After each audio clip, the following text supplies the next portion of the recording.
আজকে এখানে একটা জানাজা হলো দেখি তো এ ওয়াজ। আমার 38 বছর ওয়াজের জীবনে আমি কোনোদিন জানাজা করে এসে টেজে তো ওয়াজ করছি, আজকে প্রথম। আপনাকে কোনোদিন হয়েছে যে জানাজা করে ওয়াজ শুনছেন? কথা কর না কেন? তাহলে একটা নতুন অভিজ্ঞতা হলো না আমাদের। এই মিডিয়ার ভাইরা, এটা তোমরা ফলাও করে প্রচার করবে। হুজুর মাঠে জানাজা করে তারপরে টেজে আসলো। আমি তো আমার জীবনে একটা প্রথম জিনিস পেলাম, আগে জানাজা হলো তারপর আবার ওয়াজ হচ্ছে। বাস্তব কথাগুলো আমি আপনাদের সামনে বলতেছি ভাইজান, বহু ওয়াজ জীবনে শুনবেন, আজকে একটু মনোযোগ দিয়ে কথাগুলো শুনবেন। যে নামাজ পড়ে ছেলের নামাজের কথা কয় না। আপনারা বলেন অমা দিনুকা, দিনকে যদি কায়েম করতে চান তাহলে 1 লাখ কায়েম হবে না, সবাইকে নিয়ে আকিমুস সালাত আকিমুদ্দিন, নামাজ কায়েম করো, দিন কায়েম করো। সবাইকে নিয়ে যদি নামাজে হতে পারেন তাহলে 2 নম্বর 3 নম্বর উত্তর আপনার জন্য সহজ হয়ে যায় ভাইজান। একটু মনোযোগ দিয়ে শোনেন। ইন্না লিল্লাহি ওয়া ইন্না ইলাইহি রাজিউন। আমরা কখন পড়ি ওয়াজটা? আপনাকে বোঝানোর জন্য বলছি, কখন পড়ি? মানুষ মরার পরে। তার মানে বোঝা গেল মরাটাই হলো সবচাইতে বড় বিপদ। এখন আসেন, আল্লাহর একজন মস্ত বড় পয়গম্বর, নাম হলো মুসা কালিমুল্লাহ, নাম শুনছেন? উনি মাঝে মধ্যে তুর পর্বতে যাইতেন আল্লাহর সঙ্গে কথা বলার জন্যে। একদিন তুর পর্বতে গিয়ে আল্লাহকে বলতেছে, আল্লাহ আমার যা আছে আপনার তা নাই। আল্লাহ বলে, মুসা তোমার এমন কি আছে যেটা আমি আল্লাহর নাই? মুসা বলতেছে, আল্লাহ আপনি সবই জানেন, সবই জানেন, তারপর আপনি কি বলতেছি আমার যা আছে আপনার তা নাই। আল্লাহ বলে, মুসা তোমার এমন কি আছে যেটা আমি আল্লাহর নাই? মুসা বলতেছে, আল্লাহ আমার মৃত্যু আছে কিন্তু আপনার মৃত্যু নাই। আল্লাহ বলে, ঠিকই তো তাই রে। মুসা বলতেছে, আল্লাহ আপনি যতই চেষ্টা করেন আপনি মারতে পারবেন কিন্তু মরতে পারবেন না। মরার যে মজা আছে এটা আমি পাবো কিন্তু আপনি পাবেন না। মরার বলে আবার মজা আছে। মরার কি আছে? এটা কি আমার কথা না আল্লাহর? আল্লাহ বলেছেন, দেখেন আয়াতের শাব্দিক অর্থের দিকে খেয়াল করেন। কুল্লু নাফসিন জায়গাতুল মউত। জায়গা শব্দের অর্থ হলো স্বাদ, মজা। তরকারি স্বাদ আছে, গোস্তের স্বাদ আছে, ইলিশ মাছের স্বাদ আছে। জায়গা শব্দের অর্থ কি? স্বাদ। যেরকম কি? তাহলে মৃত্যুর একটা মজা আছে, মজা। আগুনে পুড়ে মরা, অ্যাক্সিডেন্ট হয়ে মরা, স্ট্রোক করে মরা। আপনার বলেন তো এমনি এমনি মরা? এমনি এমনি কেউ মরছে? এমনি এমনি না। সবাই বলবে এ এ এ এ। আল্লাহ আলাইহিস সালাম বললেন, আল্লাহ আমি যখন সন্তানের কাছ থেকে মাকে নিয়ে আসবো, সন্তানের কাছ থেকে বাবাকে নিয়ে আসবো, আবার বাবার কাছ থেকে সন্তানকে নিয়ে আসবো, তখন আমাকে তো সেই রকম গাল দিবে। আল্লাহ বলে, তো গালানোর টাইমই পাবে না। আজকে কেউ আজরাইলের কথা কইছে? সবাই একই কথা বলতে, স্ট্রোক করে মরছে রে, স্ট্রোক করে মারা গেছে। এর আগে একবার স্ট্রোক করছিল হুজুর, সে এবার বাঁচছিল, কিন্তু এবার আর বাঁচল না। আসলে কি স্ট্রোক করে মারা গেছে? আমাদের বাংলাদেশে 3টা রহমান মরছে, 3টা। একটা হলো বঙ্গবন্ধু শেখ মুজিবুর রহমান, একটা হলো জিয়াউর রহমান, একটা হলো জিল্লুর রহমান। কি নাম জানেন আপনারা? 3টা রহমানের নাম জানেন? একটা হলো বঙ্গবন্ধু শেখ মুজিবুর রহমান, একটা হলো জিয়াউর, আর একটা জিল্লুর। যদি বাংলাদেশের লোকজনকে বলেন শেখ মুজিবুর রহমান মারছে, জিয়াউর রহমান মারছে, জিল্লুর রহমান মরছে। আপনারা বলেন তো মারা আর মরা এর মধ্যে তফাৎ কি? এই ভাই মরা লাগবে রে, সবাইকে মরা লাগবে, এটা হাহু করেন। মারা আর মরার মধ্যে তফাৎ আছে না? এ ধরে কেন আছে না? নাই। কে মারতেছে? আল্লাহ কোরআনে ডাইরেক্ট বলেছেন, খুব খেয়াল করে শুনবেন। খালাকাল মাউতা ওয়াল হায়াতা লিয়াবলুয়াকুম আইয়ুকুম আহসানু আমালান ওয়া হুয়াল আজিজুল গফুর। আল্লাহ বলে, মুসা মৃত্যু তোমার কাছে কেমন মনে হয়? মুসা বলতেছে, আল্লাহ দুনিয়ার জীবনে যত নিয়ামত দান করেছেন তার মধ্যে উত্তম নিয়ামতের নাম হলো মৃত্যু। আল্লাহ বলে, মুসা মানুষ দুনিয়াতে গেলে মরবার চায় না, সেই মৃত্যু তোমার কাছে উত্তম মনে হওয়ার কারণ কি? মুসা বলতেছে, আল্লাহ কারণ হলো 3টা। জোরে বলেন কয়টা? 1 নম্বর কারণ হলো না মরলে জান্নাতে যাওয়া যাবে না। এত সুন্দর জান্নাত আপনি বানায় রাখছেন, সে জান্নাতে যদি যাবার চাই, মরা ছাড়া জান্নাতে যাওয়ার কোনো রাস্তা। আমরা সকলে জান্নাত চাই কি চাই না ভাই? চাই না? এই রমজান মাসে কি দোয়া করছেন? আল্লাহুম্মা ইন্না নাসআলুকাল জান্নাতা ওয়া নাউযু বিকা মিনান নার। এ দোয়া পড়েন আপনারা? পড়েন নাই? আল্লাহুম্মা ইন্না নাসআলুকাল জান্নাতা ওয়া নাউযু বিকা মিনান নার। এর বাংলা অর্থ হলো, আল্লাহ তোমার কাছে আমরা জান্নাতকে কামনা করি, জাহান্নামের আগুন থেকে বাঁচতে চাই। এই দোয়াটা যখন করেছেন, তাহলে জান্নাতে সবাই যাবেন, নিয়ত আছে না নাই? এখন যদি আল্লাহ বলে আচ্ছা ঠিক আছে, তোমাকে দোয়া কবুল করে আমি আল্লাহ তোমাকে জান্নাত দিয়ে দিলাম, যাও, তখন তো আপনারাই বলবেন আল্লাহ জান্নাত দিলেন ঠিক, আমরা যাবো কোন দরজা দিয়ে? মুসা বলেন, আল্লাহ জান্নাতে যাইতে গেলে মরা লাগবে, মরা ছাড়া জান্নাতে যাওয়া যাবে না। এখন আমি আপনাদের মিছিল করে নেব, এই জানাজা করলেন, ভিতরে কোনো আফসোস থাকবে না। আমি যেই বলবো জান্নাতে যাইতে গেলে কি চাই, আপনার যাদেরকে আল্লাহ জবান দিয়েছে সবাই জবান খুলে বলবেন মরতে চাই। কি বলবেন? পারবেন না? জান্নাতে যাইতে গেলে কি চাই? যারা বলতেছেন না তারা কিন্তু বিপদে পড়বেন। বিপদে পড়ছে ঈসা আলাইহিস সালাম। কার মধ্যে পড়ছে? এই ঈসা আলাইহিস সালাম কোন জায়গায় পড়ছে? বিপদে। লাইলাতুল মিরাজে নবী যখন সমস্ত নবী রাসূল ইমামতি করলেন, ফেরেশতা জিবরাইল বললেন, হুজুর আপনি যে আজকে ইমামতি করলেন বাইতুল মুকাদ্দাসে, যে মুকাদ্দাস এখন ইহুদিরা দখল করতে চায়, ওই ঘরের মধ্যে আমাদের নবী ইমামুল আম্বিয়া ইমামুল মুরসালিন ডিগ্রি পাইছে। ধরে কোন সুবহানাল্লাহ। নবী বললেন, জিবরাইল এরা কারা? বলে সমস্ত নবী রাসূল। আল্লাহ রাসূল বলেন, আমি একটু দেখবার চাই। এরকম বিশাল একটা মেম্বার নিয়ে আসা হলো। জিবরাইল বললেন, হুজুর এই মেম্বারে আপনি চড়ে সমস্ত নবী রাসূলকে দেখেন। আল্লাহ রাসূল সবার দিকে তাকায় আছে, সবার চেহারা দিয়ে আলো বের হচ্ছে, আলো, কিন্তু একজন নবীর চেহারা কালো। আমাদের নবী কই কে রে? সব নবীর চেহারা আলো, ওটার আবার কালো কেন? নবী ডাক দিলেন, ভাই আপনার চেহারায় কোনো আলো নাই, কালো, আপনার নাম কি? বলে আমার নাম ঈসা আলাইহিস সালাম। তাহলে সমস্ত নবীর চেহারায় আলো, আপনার চেহারা কালো, কারণ কি? ঈসা বলতেছে সমস্ত নবী রাসূল জান্নাত থেকে আপনার পিছনে নামাজ পড়তে আইছে, কিন্তু আমি জান্নাত থেকে আসতে পারি নাই। নবী বলেন, আপনি জান্নাত থেকে কেন আসতে পারলেন না? ঈসা বলতেছে, এখন পর্যন্ত আমার মৃত্যু হয় নাই, আমি জান্নাতে কেমনে যাব? এখান থেকে প্রমাণ হলো জান্নাতে যাইতে গেলে মরা। এবারে এই সহজ কথাটা আপনার বলবেন না? বলবেন? তারপর আমি যে বলবো জান্নাতে যাইতে গেলে কি চাই, সবাই জবান খুলে বলবেন মরতে চাই। জান্নাতে যাইতে গেলে কি চাই? আল্লাহ আপনি সব দেখতেছেন। আল্লাহ কে আসতে বলে, কে জোরে বলে, যাই জোরে বলবে তার মৃত্যুটা যেন জান্নাতের জন্যই হয়। আর যারা আস্তে আস্তে ম্যান করে বলবি, ওই কবরে যে যেন পিটন খায় তারপরে জান্নাতে যায়। এইবারের দিকে তো গলা খাঁকারে দেন। জান্নাতে যাইতে গেলে কি চাই? আরো জোরে জোরসে বলুন। যাকে আপনারা কবরে মাটি দিলেন, ওই আত্মাটা শান্তি পাচ্ছে, যাকে রে আমি আসছি, ওরা আসবি রে। কি শুনবার পাচ্ছে না? বুখারী শরীফের হাদিস সেমাল মাউতা। আপনারা মনে করতেছেন খালি আমরাই শুনি? আমাদের চাইতো মৃত্যু ব্যক্তিরা ভালো শোনে। এই যে মরতে চাই মিছিল করতেছেন, আজকে গোরস্থানি রহুগুলা সব খুশি হয়ে গেছে, যাক রে বাহ, আমরা মনে করছি আমরাই মরে দেওয়া বিপদত পড়ছি রে, ওরাও মরবার চাই। তারপরে মরাই ভালো।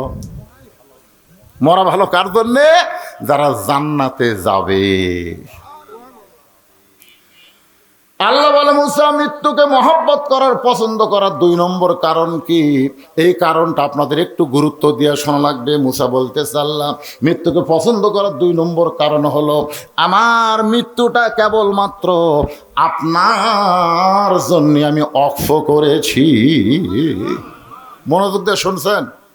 আমরা মরবো কার জন্যে? জোরে কয় না?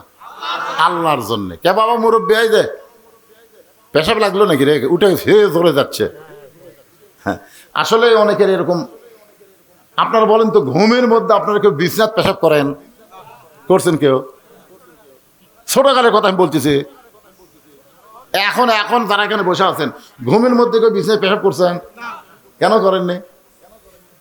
ঘুম তো 5-6 ঘন্টা পারেন, তো 5-6 ঘন্টা ঘুমের মধ্যে আপনি পেশাব করলেন না বিছনায়, আর ওয়াজের মধ্যে 2 ঘন্টা বসায় আপনার ঘন ঘন পেশাব লাগে। আজকে যারা ওয়াজ শুনতে শুনতে পেশাব করে উঠবি, এরা যেন বিছনার স্বপ্নে পেশাব করে, বইয়ের হাতে তান পিটুন খায়। কি রে, সামান্য 2-1 ঘন্টা জান্নাতের বাগানে কোরআনের মহব্বতে আপনার পেশাব লাগে কেন? আল্লাহ কোরআনে বলেন, অনুনাজ্জিলু মিনাল কুরআনি মা হুয়া শিফাউ ওয়া রাহমাতুল লিল মুমিনিন। মুমিনদের যাবতীয় রোগের ঔষধ হিসাবে, শিফা হিসাবে আল্লাহ কোরআন নাজিল করেছে। তা আপনি একটু মহব্বত করে দায়িত্ব নিয়ে মনোযোগ দিয়ে যদি কথাগুলো শোনেন, পেশাব লাগবে না। এদিক সেদিক মন দেন কেন? এই যে কবরের যারা গেল, পেশাব করবে, পায়খানা করবে? গোরস্থানের পাশেই জান্নাতের বাগানে কোরআনের মাহফিলে বসে আছেন, একটু মনোযোগ দিয়ে, বেশি সময় না। আমারও খেয়াল আছে বেশি রাত ওয়াজ করা যাবে না, ফজরের নামাজ আমাকে আদায় করা লাগবে, যেরকম ঠিক কিনা। এই জানাজার কারণে একটু দেরি হয়ে গেছে, যার কারণে আপনাদের হয়তো সামান্য একটু রাত হচ্ছে। এখন কয়টা বাজে? রাত 12:30 হয়ে গেছে।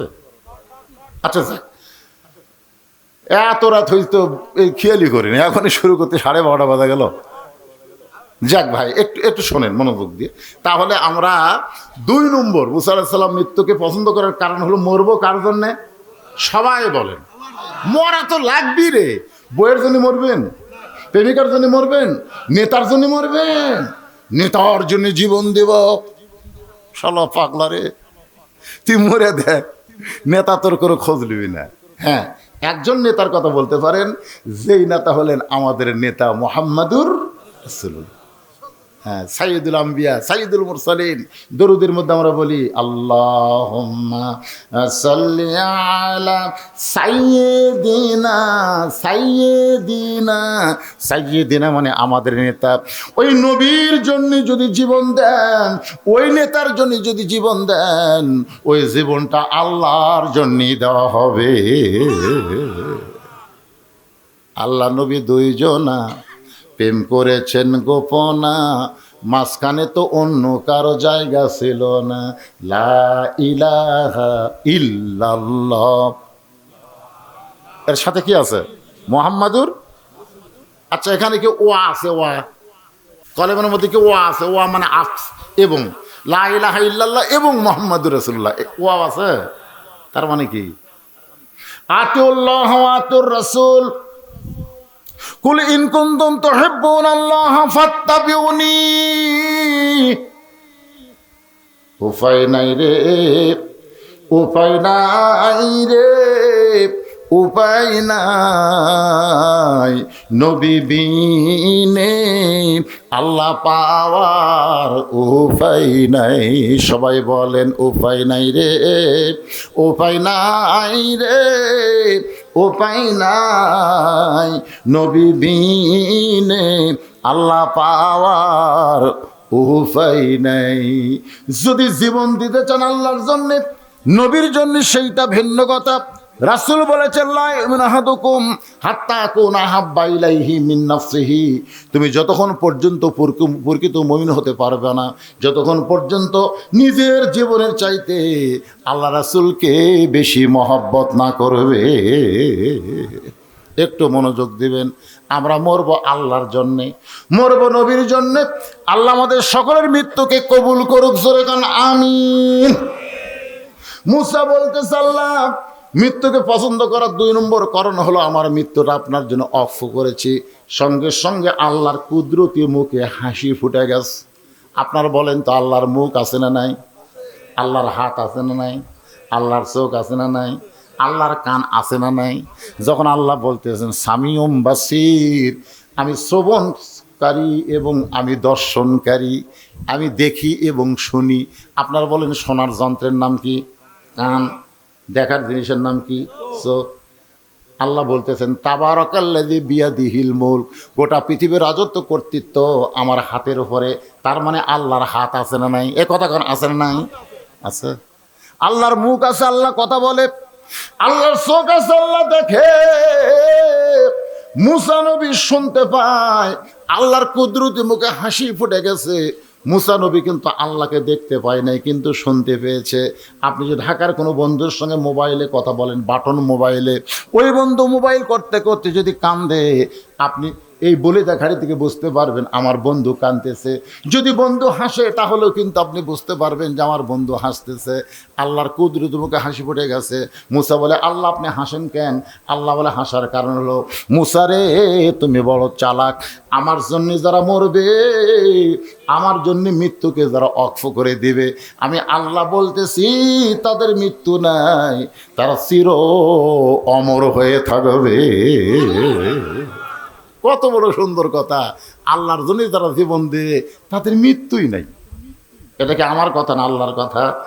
আল্লাহ কোরআনে বললেন, ওয়ালা তাকুলু লিমান ইউকতালু ফি সাবিলিল্লাহি আমওয়াতুন বাল আহইয়াউ ওয়ালাকিন লা তাশউরুন। আপনারা আল্লাহর জন্য কারা কারা মরবার চান? আল্লাহকে একটু হাত দেখেন। আল্লাহ, হাতগুলো দেখো। আল্লাহ, কে কে হাত তোলেনি রে? আল্লাহ, যারা হাত তোলেনি আল্লাহ তারকে মৃত্যু তোমার উপর ছাড়া দিলাম, কিন্তু যারা তুলেছে আল্লাহ এ হাতগুলো তাদের তোমার জন্য মৃত্যু কবুল করো। জোরে কোন আমিন। হাত নামান। আল্লাহর জন্য যদি মরবার চাই, আল্লাহ যা বলছে এটা মানার দরকার আছে না নাই? কথা কন না কেন? হাত তুলে বললাম আল্লাহ তোমার জন্য মরবার চাই। যেরকম এক স্বামী জমিতে আবাদ করে, হাল চাষ নিয়ে গেছে। হাল চাষ বোঝেন? তাকে গরু দিয়ে হাল বতো, নাঙ্গলে চাষ করতেছে। বউ আবার বাচ্চা কাচ্চা নাই, তো নিজেই স্বামীরে সকালবেলার খাওয়া পান্তা ভাত, আমাকে এলাকায় সকালের খাওয়া কৃষকের পান্তা ভাত। কি ভাত? 10টা বেজা যায়, 10টা বেজা যায়, পান্তা যায় না। স্বামী কয় করে হাল বইতে বইতে আমার খিদে লেগে গেল। বউ বাড়িতে কি করতেছে? ওই হাল ছাড়া দিয়া প্যান্টি ঘুরাচ্ছে আর আসতেছে যে বাড়ির যা বউ তোকে সাইজ কর্ম। কিন্তু বাড়ির কাছে আইসা দেখে বউ কাঁদতেছে আর বলতেছে, আমার স্বামীকে এত ভালোবাসি, স্বামী ছাড়া আমি বাঁচতে পারবো না। স্বামীকে আমি এত ভালোবাসি রে, স্বামী ছাড়া আমি বাঁচতে পারবো না। স্বামীর রাগ পানি হয়ে গেছে। স্বামী যে পানটি ঘুরাচ্ছে বাড়ির যে মারবি, গান শোনে, আরে আমার বউ আমাকে এত ভালোবাসে। এখন বলে, বিবি রে আর ভালোবাসার গান গাওয়া দরকার নাই, তাড়াতাড়ি আমার সামনে একটু খাবার দাও, পেটে আমার আগুন জ্বলছে। বউ বলতেছে, আমি স্বামীকে এত ভালোবাসি, খাবার দেওয়া আমার ভালো লাগে না। আমি স্বামীকে এত ভালোবাসি, কিন্তু খাবার দেওয়া স্বামীকে ভালো লাগে না। আপনার বলেন তো, এই ভালোবাসা দাম আছে? দাম আছে? তার স্বামী দেখতেছে বউ আমাকে এমন ভালোবাসে, আমি হাইলাফান্তি ছাড়া তো উপায় দেখি না। আজকে যারা আল্লাহর জন্য জীবন দেওয়ার জন্য হাত তুলেছেন, লিমা তাকুলু মালা তাফালু, আল্লাহ কোরআনে বলেছেন তোমার কথার সাথে আমলের যদি মিল না পাওয়া যায় তাহলে তুমি টাটকা মুনাফিক। জোরে কন কি মুনাফিক? কথা কন কি মুনাফিক? টাটকা মুনাফিক। এদেরকে কামে খালি বছরান্তর একটা করে মাহফিল করবি আর টাকা আদায় করবি। একটা করে মাহফিল করা, টাকা আদায়, এটা উদ্দেশ্য করা যাবে না। এটা উদ্দেশ্য কি? আমাদেরকে আল্লাহ দুনিয়াতে ইবাদতের উদ্দেশ্যে পাঠাইছে। ধরে কোন কথা ঠিক কেন? কি কথা কন না কেন? অমা খলাকতুল জিন্না ওয়াল ইনসা ইল্লা লিয়াবুদুন। ইবাদতের উদ্দেশ্যে তোমাদেরকে দুনিয়াতে সৃষ্টি করা হয়েছে, কিন্তু ইবাদতই যে আমরা সারা জীবন করি, নামাজ পড়ি, রোজা করি, কাজ কাম কিছু করি না, তাহলে চলবে? কোন চলবে? টাকা আদায় এটা একটা প্রয়োজন, কিন্তু উদ্দেশ্য হচ্ছে আজকের মাহফিল দিয়ে গোরস্থানের মাইয়াতকে আল্লাহ যেন জান্নাত দেয়, আর আল্লাহ যাদের জীবিত রাখছে তাদেরকে যেন হেদায়েত দেয়। জোরে কথা কন না কেন? তো উদ্দেশ্য টাকা কালেকশন করা এটা প্রয়োজন, কিন্তু প্রয়োজনকে যদি আপনি উদ্দেশ্য মনে করেন, অন্য কোনো খেয়াল নেই, খালি একটাই খেয়াল টাকা। টাকা দরকার আছে, আছে না নাই? কিন্তু বেশি হলে কিন্তু বিপদ। আল্লাহ কোরআনে বলেছে, ইন্নামা আমওয়ালুকুম ওয়া আওলাদুকুম ফিতনা, নিশ্চয়ই তোমাদের সম্পদ আর সন্তান হলো তোমাদের বিপদের কারণ। আমাদের বাংলাদেশে যাদের টাকা বেশি আছে বিপদ কম না বেশি? আচ্ছা হাসরে, হাসরে একদিন আল্লাহ রাসূল বলেন, আবু বকর আজকে সকাল থেকে সন্ধ্যা পর্যন্ত তুমি কত টাকা রোজগার করলে, কত টাকা খরচ করলে, হিসাব দাও। তাও বকর বলতে হুজুর ঠিক আছে হিসাব দিচ্ছি, কারণ এখন না, এখন না, একটু পরে। একটা লোহার পাত আল্লাহ মরুভূমির মধ্যে রাখলেন, আল্লাহ রাসূল রাখলেন, ওই পাতে সূর্যের তাপ পড়ে গরম হয়ে গেল। এখন আবু বকর বলতেছে ওই পাতের উপর চড়ে হিসাব দাও। আবু বকর রাদিয়াল্লাহু হিসাব দিয়ে দিতে একসময় বললো, হুজুর আমার পায়ের তালু জ্বলে যাচ্ছে, পুড়ে যাচ্ছে, আমি তো পুরো হিসাব দিয়ে পারলাম না। রাসূল বললেন তাহলে নামো। মানে সকাল থেকে সন্ধ্যা পর্যন্ত কত আয় করছে, কত ব্যয় করছে, এর হিসাব চাইতেছে, একদিন হিসাবই ওর উপর দিবার পারলো না। এখন বলে ওমর তুমি হিসাব দাও। ওর ভর হিসাব দিতে 4 আনা 16 আনার 4 আনা দিতে কয় হুজুর আর পারতেছি না, নামাজ দাও। ওসমানকে বলতে তুমি হিসাব দাও। ওসমান গুনি 16 আনার 2 আনা হিসাব দিতে কয় পায়ের তাউলা পুড়ে গেল। আল্লাহ রাসূলকে নামাজ দাও। এখন আলী বলে আলী তুমি হিসাব দাও। আলী উঠে বলতে ধর কামাইও নাই খাওয়াও নাই, কামাইও নাই খাওয়াও নাই। নবী কয় নাম রে, কিছু হয় না তো, কামাইও নাই খাওয়াও নেই, মানে কামাইও করেনি খায়ও নি। ওর পায়ের তাইলা গরম লাগে না, সোনার লাগান না গান। তা আজকে যাদের সম্পদ বেশি আছে ঠেলা কম না বেশি, এ কথা কোন হিসাব আল্লাহ পাই করে হিসাব নেবে। এই জন্যে সম্পদ রহমত, সম্পদ বিপদ। আমি কমিটির ভাইদেরকে বলবো, গভীর রাত হয়ে গেছে, আমি একটু আজকে একজন মা দুনিয়া থেকে চলে গেছে, ইন্না লিল্লাহ নিয়ে কথা বলতেছি, একটু মনোযোগ দা, আপনারাও শোনেন, আপনারাও শোনেন। সবাইকে হিসাব দেওয়া লাগবে, সবাইকে কবরে 3টা প্রশ্নের উত্তর দেওয়া লাগবে। জোরে কোন ঠিক কিনা? উত্তর যেন আমাদের পক্ষ থেকে আল্লাহ দেয়। এইটা কেমনি দিবে এই বিষয়ে কথাগুলো আপনাদের সামনে বলতেছি। এখন আল্লাহর জন্য জীবন দিবার গেলে আল্লাহর হুকুম আমাদের আমল করার দরকার আছে না নাই? এজোরে করে আছে না নাই? আল্লাহর হুকুম হলো সৎ পথে চলতে হবে, সৎ কথা বলতে হবে। আল্লাহর হুকুম হচ্ছে আমাদেরকে 5 ওয়াক্ত নামাজ আদায় করা লাগবে। আল্লাহর হুকুম হলো আমাদেরকে হালাল ভক্ষণ করা লাগবে, হারাম স্পর্শ করা যাবে না। আল্লাহর হুকুম হলো মা বোনদের জন্যে অকরনা ফি বুয়ুতিকুন্না ওয়ালা তাবাররাজনা তাবাররুজাল জাহিলিয়াতিল উলা। এ মেয়েরা তোমরা ঘরের মধ্যে থাকো, ঘরের বাহির তোমরা হও না। কোনো প্রয়োজনে যদি ঘরের বাহির হও তাহলে হেজাব নিয়ে, পর্দা নিয়ে হবে। ওই জাহিলি যুগের মেয়েদের মতন সাজুগুজু করে রাস্তায় বের হওয়া যাবে না। এই হুকুম কার? আরো জোরে বলেন হুকুম কার? আমার মায়েরা শোনেন, গভীর রাতে আজকে এই গ্রামের একজন মাকে কবর দেওয়া হলো, তারা জানাজা হলো 11টার সময়। তাহলে 11:30টায় এটা কি প্রথম রাত না গভীর রাত? জোরে কোন গভীর রাত না প্রথম রাত? আজকের যে মাকে আমরা দাফন করলাম গভীর রাতে তাকে দাফন করা হলো। গভীর রাত্রে দাফন হয়েছে মা ফাতেমার। দাফনের কাজে কোনো মানুষ তার সঙ্গে ছিল না। একজন ব্যক্তি তাকে কাঁধে করে নিয়ে জান্নাতুল বাকির মধ্যে দাফন করে। আল্লাহর কাছে বলতেছে, আল্লাহ ফাতেমার জীবনে কোনো সুখ ছিল না, দুনিয়ার জীবনে এসে শান্তি পাই নাই, কবরের জীবনে তাকে একটু শান্তি দিও আল্লাহ, ফাতেমাকে তুমি কবুল করে নাও। এই দোয়া করার সঙ্গে সঙ্গে আলী তাকায় দেখে সামনে কয়েকটা পুরাতন কবর দেখা যায়। এইমাত্র ফাতেমার কবর দিল, সেই ফাতেমার কবর আর দেখা যায় না। আলী গোটা জান্নাতুল বাকির মধ্যে দৌড়ায় বলে, ফাতেমার কবর এখনই কবর দিলাম, সেই কবরটা কোথায় গেল? আল্লাহ ডাক দিল, আলী রে তুমি যতই দৌড়াও ফাতেমার কবর তুমি দেখতে পাবা না, তুমি নিজেই দাফন করে তোমার কাছ থেকে কবর হারিয়ে গেল। শুনে নাও, ফাতেমা পর্দানিশী, আমি আল্লাহ জহুরা ডিগ্রি দিয়া ফাতেমার কবরটাকে কিয়ামত পর্যন্ত পর্দা করে দিয়েছি। তাহলে পর্দা মানে কার হুকুম? এটা জীবিত অবস্থায় মরার পর। আপনাকে এলাকায় মেয়ে মানুষ মরে গেলে কয় কাপড় দেয়? হ্যাঁ, আজকে যে কাপড় পরান হয়নি, কয় কাপড়?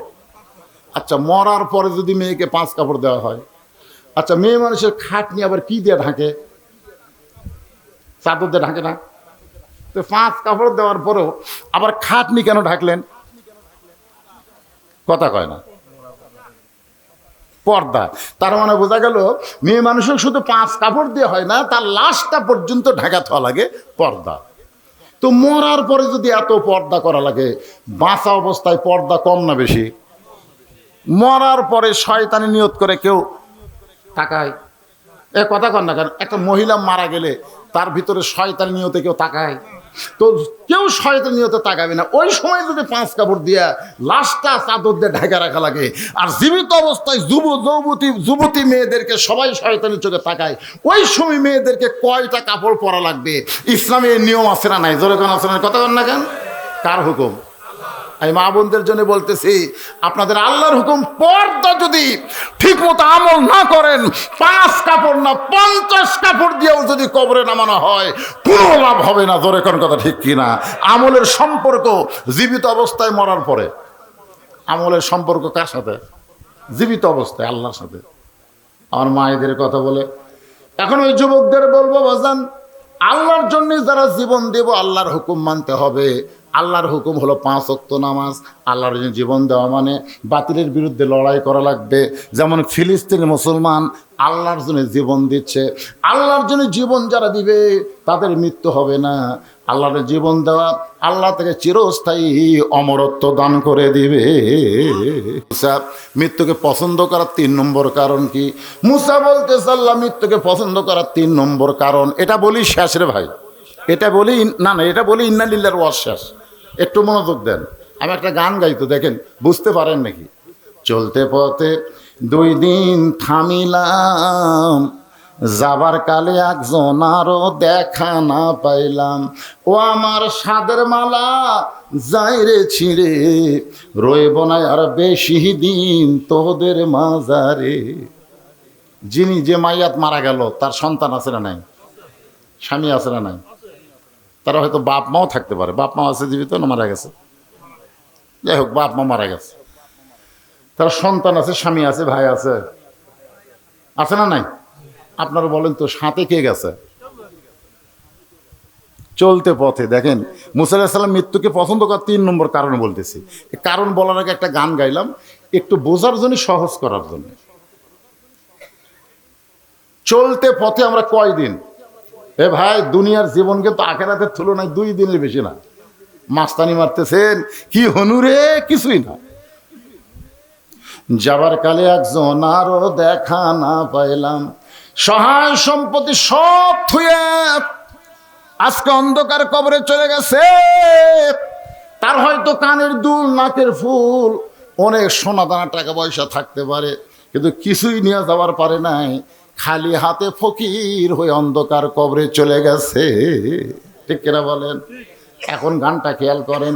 কিন্তু যেদিন ডাক পড়িবে, জানি না তো এই জন্য বলা হচ্ছে কিন্তু যেদিন ডাক পড়িবে, কবর মাঝে যাইতে জোগাড় কিছু করছো বন্ধু, তার মাঝে বিছাইতে। যে কোনো সময় আমাদের ডাক পড়বে। ঠিক কিনা বলেন?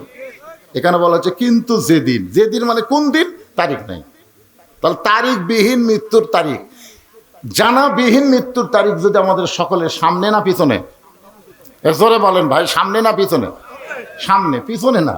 মৃত্যুকে পিছনে ফেলে কেউ সামনে যাওয়ার ক্ষমতা কারো নাই। মশরিকে হুব্বে মুহাম্মদ, সকলে বলি সাল্লাল্লাহু আলাইহি সাল্লাম। मतलाए दीवानी मतलाए खुर्शीद इश्कास सीनाए सुजानी बलागल उला बिकमालिही कशफत दुजा बिजमालिही हसनत जमीओ खसालिही सल्लो अलैहि व आलिहि अल्लाहुम्मा आमीन। জান্নাতের বাগান থেকে জান্নাতি মানুষদেরকে নিয়ে আমি গুনাহগার তোমার রহমতের দরজায় দোখানা হাত তুলেছি আল্লাহ। হাসরের ময়দানে জব্বার আর কাহার নামে রূপ নিয়ে তুমি যখন বিচার শুরু করবে, তোমার সামনে দাঁড়ায়া সমস্ত নবীরা নাফসি নাফসি বলে কাঁদতে থাকবে। এমন কঠিন অবস্থা হাসরে হবে, সেদিন সমস্ত নবী তার উম্মতকে ভুলে যাবে, শুধু বলবে আল্লাহ আমার কি হবে, আমার কি হবে। একমাত্র দরদি নবী শাফাতের কান্ডারি ইয়া রব্বি হাবলি উম্মতি বলে সেজদায় পড়ে যাবে। সেই কঠিন মুসিবতের সময় আজকের এই মাহফিলকে ওসিলা করে আমাদের সবাইকে রাসূলের উম্মতের কাতারে আল্লাহ কবুল করে নিও। সুবহান রাব্বিকা রাব্বিল ইজ্জাতি আম্মা ইয়াসিফুন ওয়া সালামুন আলাল মুরসালিন আলহামদুলিল্লাহি রাব্বিল আলামিন।